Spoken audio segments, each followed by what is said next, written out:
You and out the here, pal? Yeah, exactly. He had 9 turnovers last night, including 7 in the first half. And the Lakers did manage to beat the Wolves, but Russ wasn't shy about defending himself post-game. Take a listen. My game is not predicated on shots or if I turn the ball over. Like, I miss some shots. That's part of the game. I'm allowed to miss shots. I can do that. Like any other player, I can do that. I can turn the ball over too.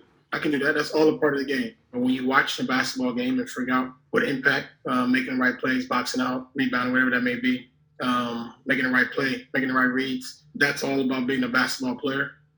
So, Ramona, what was interesting to me is that comment, that answer, came off of a question from our Dave McMenamin, essentially just saying, hey, you hit a big shot at the end. What was that like after having a little bit of an up and down night before? And that's how he chose to answer. Yeah. What did you make of those comments? Yeah, I was watching that live, and the question came in like, hey, when the game wasn't going your way, he goes, I disagree with that. Yeah. And Dave followed up by saying, what part do you disagree with? That the game wasn't going my way. Well, I mean, he had 9 turnovers, Malika. That's kind of by definition. He wasn't shooting very well. He wasn't playing very well. That's impacting your team. And I think the thing with Russ that the Lakers have struggled with this year, which is... Hey, do you want to save money when you shop online? You should click right here and download Honey. No. Don't click there. Click here. Click it here. Click it! Skip now and you won't learn how to download Honey and save money at thousands of stores online, which, again, you can do by clicking right here and adding the Honey button to your browser. Click the Honey button! Click it. Click that button. You can watch that how-to whatever video later, but that how-to video won't give you gift cards, but Honey Gold will. Click here for Honey Gold. Save money. Click it. Are you tired of paying full price for makeup, kids' toys, shoes, kitchenware, lipstick, smart home stuff, pet stuff? I cannot stress this enough. You, clicking the button right here, can download and install Honey in like 10 seconds and save money at more than 30,000 online stores. You don't even have to do anything. Honey searches for coupons automatically. All you have to do is click right here. Honey says there's money. Click the button. And they're part of the PayPal family, so about as legit as it gets. Bet you're glad you didn't skip that now. High five to me from me. Click here.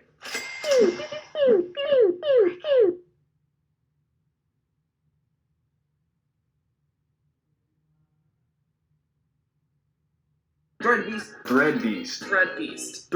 is a men's clothing subscription company that sends the latest streetwear to your house every single month. Ooh, and this box got weight to it, meaning there's a lot of clothes in there. Let's go check it out. Staple! Oh my gosh, I've needed a wallet for the longest time. We got this Adidas shirt with the Adidas classic logo in camo colorway. Oh, it's a long sleeve.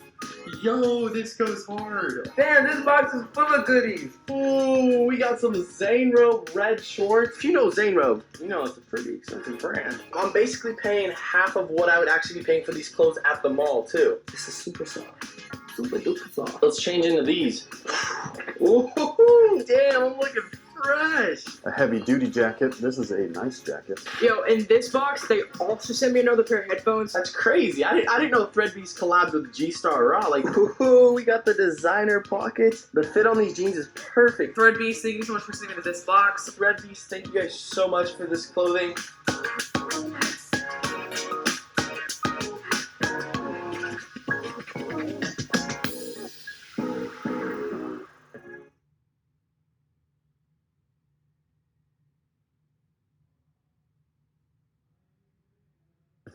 LeBron will publicly say, we need Russ to be Russ. We need Russ to feel like he can miss shots. So I know what that quote means.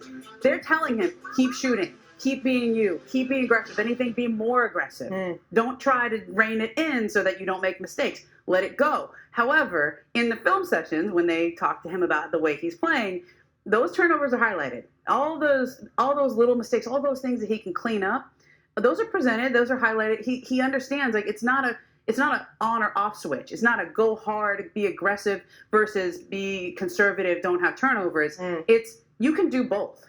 And I think that is where the disconnect is happening now with Russ, where he's trying to be full throttle Russ. He wants to plays with his hair on fire, he plays hard. And in his mind, that's what he needs to do. And that's what they want him to do as well. But can you also do that and clean up the turnovers, and make better decisions at the court? The answer should be yes. And do you need to have that public accountability, Correct. not even if you are having those discussions in a film session? Yeah, it doesn't matter. What really matters is the guys in that locker room, how they feel about it. But at the end of the day, you look at all the great point guards, they've always been able to change speeds. Russ's greatness has been predicated about how strong, fast, and athletic he's always been. I've yet to see him really change speeds, and I'm hoping maybe playing with LeBron or getting a little bit older, he'll start to understand when and where to attack and to slow down. But if you look at all, the top turnover guys in the league every year, they're always going to be some of the best players in the game because they have the ball the most. Would you like him to get turnovers down a little bit?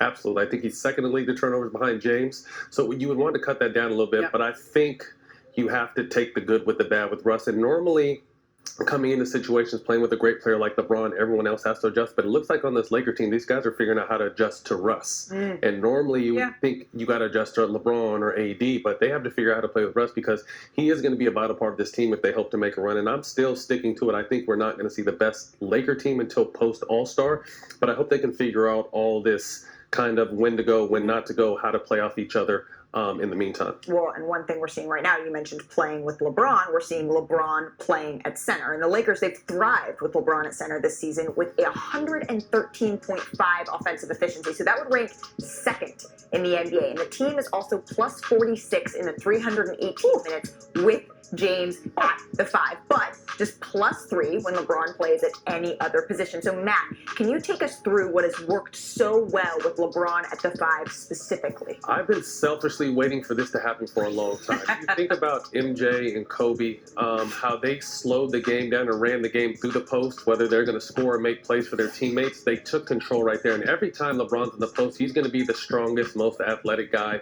out there. You're not going to be able to stop. You saw a mismatch right there. And then right here, you're going to see a high pick and roll, but this is one of the best passers, top 10 in assists all time. He's always able to find his teammates. So what you want is you want the ball in LeBron's hands to make the right decisions. You see he's doing here. And in this last clip, I think he's starting to really figure out he doesn't have to work harder. He's starting to work smarter. Going to that 5 spot, that 4 spot is going to slow his mileage down on the court. Normally, he's been accustomed his whole career to playing on the perimeter, and that's a lot of running. When you get a chance to go down on that block and slow the game down, making backdoor cuts, playing at that pinch post or the high post where the offense is running through you, I think this is a great position for him. I'm just interested to see how it's going to work when AD comes back. Right, so that's the question, right? Can this work long term, particularly with Anthony Davis, who said he doesn't particularly enjoy playing the 5, but when they won a championship in the bubble, where was he playing? Yeah, he was playing the 5. Now, yeah, it can work long term. I mean, Matt, you're right. You're not the only one who's been selfishly wanting this to happen for a while. When LeBron was in Miami, it was, when is LeBron going to play the 4? Because he can bully anybody. There's nobody that can guard him on the block. And if you're bigger than him physically, he can take you on the wing. But go ahead. Yeah, I'm going to give you some very sophisticated analysis. Look how big he is. Okay, LeBron is big. Like, he can play the 5. In today's NBA, he's actually kind of big for a small ball 5. And I think this can work long term. It can't work against Nikola Jokic. It can't work against Joel Embiid. But can it work against a Giannis? Maybe.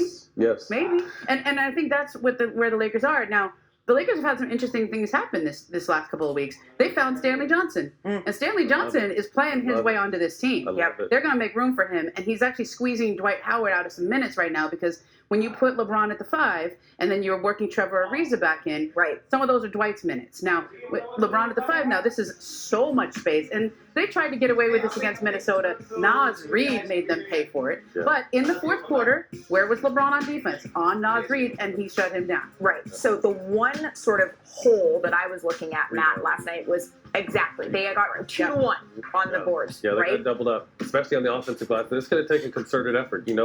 Russ has historically been a good rebounder, but it's going to take a gang effort rebound when you're playing this sort of small ball. That's you know what I mean? When you're playing with LeBron, a 6'9" guy in the post.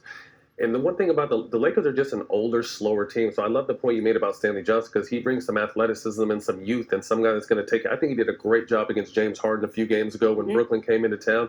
They don't have anyone like that. They're trying to work Trevor in, but Trevor's a little older himself. But Stanley Johnson is the one young bull on the team that can play with his hair on fire, play both ends of the floor, play hard, and just give them some juice because they desperately need that. So you mentioned it when Anthony Davis comes back, then what? I'm wondering for DeAndre Jordan, for Dwight Howard, now Anthony Davis, what is the concoction going to look like when Well, I think obviously AD is going to come, and AD doesn't really like playing down there. So AD could probably still float on the perimeter a little bit while LeBron runs the offense through him, and it's going to be tough. We're going to see what kind of vets Dwight and DeAndre are because they're going to get spot minutes in certain situations. They may not play as much. They may not play 5 games in a row. They may play 20 minutes.